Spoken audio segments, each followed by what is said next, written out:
वली मोहम्मद यत्तू साहब स्पीकर थे उस वक्त असेंबली के। यत्तू साहब के ईमान को खरीदने की कितनी कोशिश की गई वो मैं जानता हूं। कौन सी लालच उसको नहीं दी गई, कितनी अटैचियों का उनको वादा नहीं किया गया,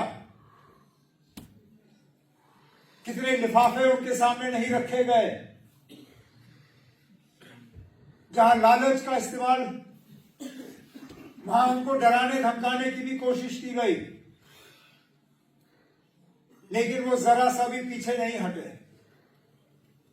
और उनको लालच देने की कोशिश क्यों की जा रही थी वो भी मैं जानता हूं, क्योंकि उस वक्त फारूक साहब की हुकूमत को बचाने का और मरकज की साजिश को नाकाम करने का एक ही तरीका था,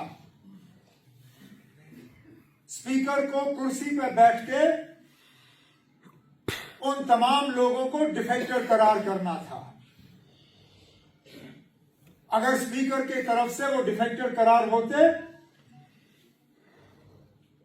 वो असेंबली के मेंबरशिप से उनको बेदखल किया जाता, वो मेंबर रहते नहीं और फारूक अब्दुल्ला साहब की हुकूमत को फिर गिराया नहीं जा सकता। और इसलिए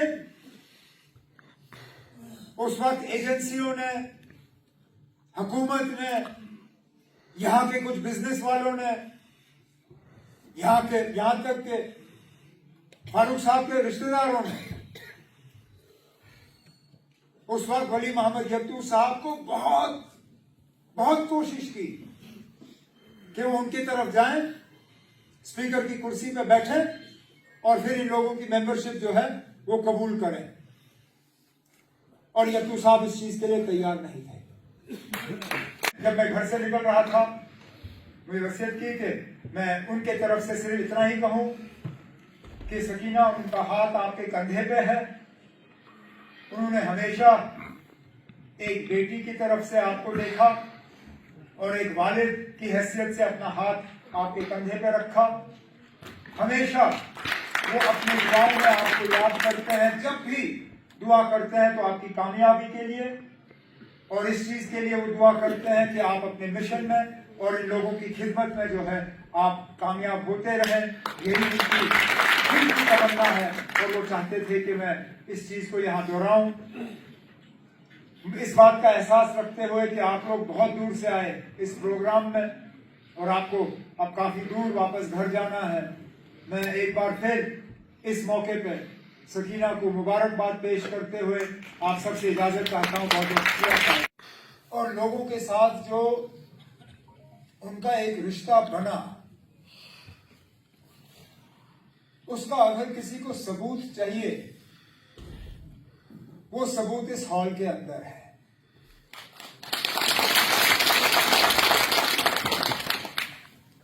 यहां जनाब जम्मू कश्मीर में आज कुछ जिंदा सियासतदान हैं जिनके लिए इस हॉल में 10 कुर्सी भरना भी लगभग नामुमकिन होगा। उनसे अगर कहा जाए कि आप SKICC में प्रोग्राम करो और 10 लोग इकट्ठे करो,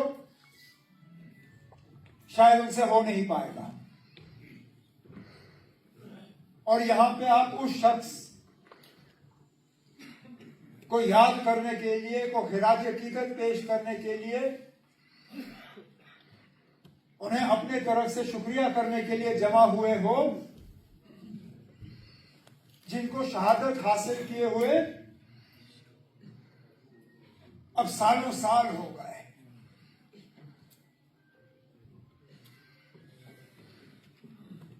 लेकिन आप लोगों का उनके तय प्यार, मोहब्बत और वफादारी में कोई कमी नहीं आई है।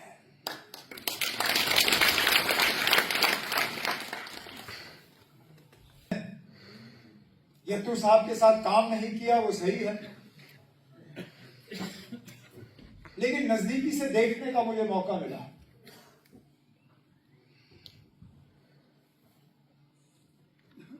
बात जनाब राठौर साहब ने की, जिस चीज की बात सागर साहब और मुबारक गुल साहब ने की, उसका मैं गवाह हूं। मुझे वो दिन अच्छी तरह से याद है। 84 साहब के कुछ साथी कुछ लालच की बुनियाद पर फारूक साहब को धोखा देके छोड़ गए। मरकज की हुकूमत चाहती नहीं थी कि फारूक अब्दुल्ला साहब वजीर आला बना रहे। नेशनल कॉन्फ्रेंस में तोड़फोड़ हुई और फारूक साहब की हुकूमत को गिराने की कोशिश हुई। और जो आज सागर साहब, राठौर साहब और मुबारक गुल साहब ने दोहराया, मेरे आंखों के सामने वो हुआ। मुझे याद है गुपकार में हमारे घर में हम अंदर बैठे थे,